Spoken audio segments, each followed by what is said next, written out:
welcome to Renfrewshire Libraries in Conversation with Matt Oldfield.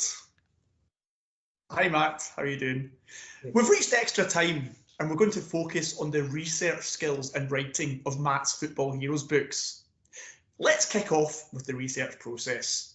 Matt, could you talk us through the preparation, study and planning of a book? Absolutely. So the Ultimate Football Heroes series are of course non-fiction titles because they tell the true real life stories of very famous footballers. So when it comes to non-fiction, planning and research are two really important things, because I'm writing about very wealthy and famous footballers. If I get stuff wrong, I'm going to be in some big trouble. So I have to make sure that I get things right. So what I always do is I start by taking out my notebook, which I thought I'd actually show to you. So in this notebook, so let's say this is actually stuff about Jamie Vardy. So, I start off by just name at the top, and I'll start off with kind of basic fact files, if you like. So information that maybe I already knew, but I wanted to write down anyway, just so that I had it all in one place. So things about, how many goals they've scored, what country they played for, what tournaments, that kind of basic information, which is going to go into the story. But those, in my head, those are always kind of the basic facts, which we need, but they're not necessarily going to make a reader go, oh, wow, that's amazing. I'd never heard that before. So that's the other thing that I'm always looking for when I'm doing my research, is that I'm looking for kind of moments in their lives or in their football careers that maybe I didn't know about, or that I hope that maybe they haven't heard about.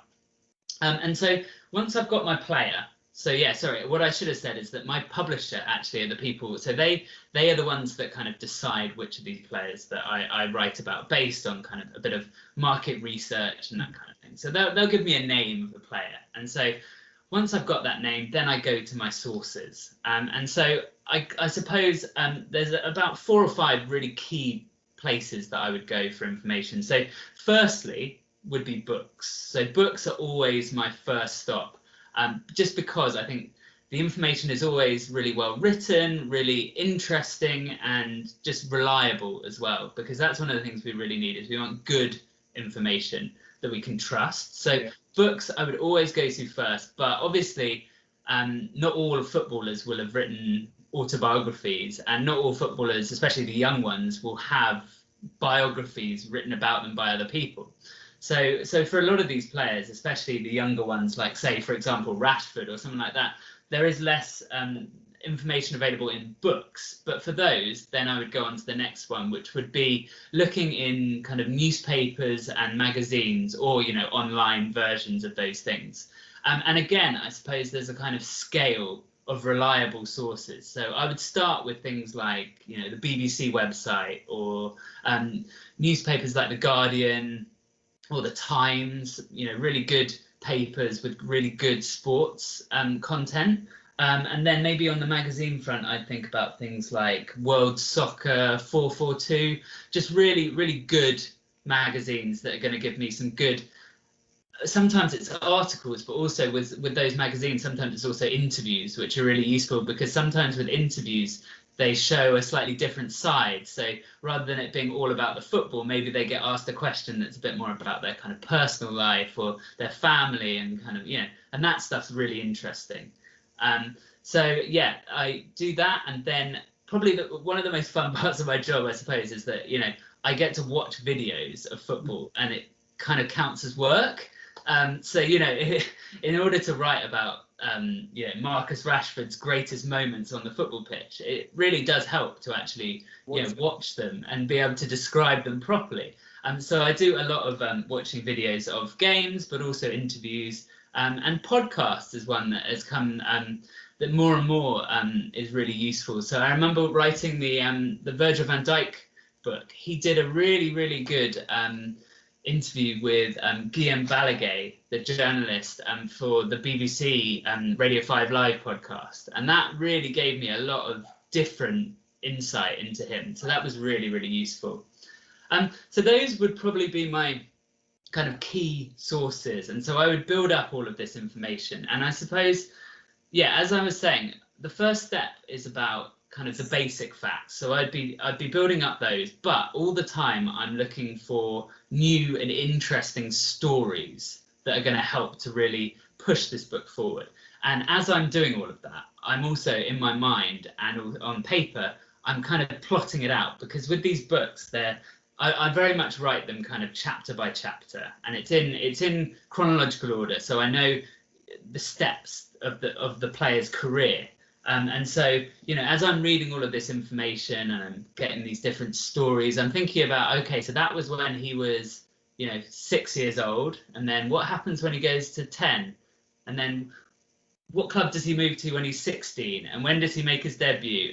And so you can plot the journey. And so as I'm building up more and more of this information, then I'm starting to think, okay, so with most of these books, there are about 23 chapters, just to make it nice and easy. So I think, okay, chapter 1 is going to be, so in these books, actually, chapter 1 is the kind of big kind of defining moment, and then we go back into the start of their childhood. So chapter 2, that's going to be, when he's very young, then we're moving up towards the present day. And so what I'll start doing is kind of just bullet points, really short notes on what in my head, I'm thinking is going to be in each of those 23 chapters. And then what I'm doing is, as I then move on to my computer, so that's when I then turn to my computer and start properly writing things up. What I've got is this list of notes in front of me, and often I'll label them up so that I'll say, oh, this content I think is going to be in chapter 2, this is going to be in chapter 3. And basically, as I start writing up and making it into a full version, I'm actually just ticking off in my notebook each bit of information that I've definitely included. Because then what I do at the end is that I actually come back and I go through my notes, and I'm looking for anything that hasn't been ticked off, and I'm thinking, oh, okay, actually maybe we should include that. But often what I've done is, because I've done so much research, I've got more information than I really need within that. Yeah. Wow, that's absolutely fantastic, Matt. What an insight into the research process. And just finally, Matt, would I be able to ask any top tips, any 3 top tips for any budding research and writers for Football Heroes? Yeah, okay. So one would be, going that idea about trustworthy sources. Yeah. Make sure that you really, what that fact that you think is amazing, just make sure that you can definitely prove that that's true. So it might be that it's a good website, but it might also be about checking that you can find it in a few different places before you then say, okay, yeah, that seems reliable. So definitely that one for sure. What else would I recommend? I think being a bit flexible as well, because I know I was saying about, I was working out my plan, my different chapters and stuff, but sometimes I definitely get to, I've planned out all 23 chapters, and then suddenly I happen to find this other article that tells me this completely new and brilliant bit of information, which means that suddenly I have to reshuffle everything and it all moves. So I think while it's great to have a plan and a structure, I think sometimes you just have to be a bit flexible about, moving things around and being able to bring them in. And the final, because I have to have 3, I'd say kind of, just when you're doing that research, I guess having those 2 levels I think is really helpful. So you need those basic facts because they're going to go into the story and they're the kind of backbone, if you like, of the story, but also be looking for that kind of, is there something that's really going to interest me and is going to interest my readers? Is that something that they wouldn't already know, and therefore it was going to add and help and educate them about that player? So I think you want that kind of 2 levels of fact, the kind of already known, but also the really interesting and unknown. Yeah. Fantastic, Matt. Thank you very much. So the final whistle has blown on the research process. Thank you very much, Matt Oldfield.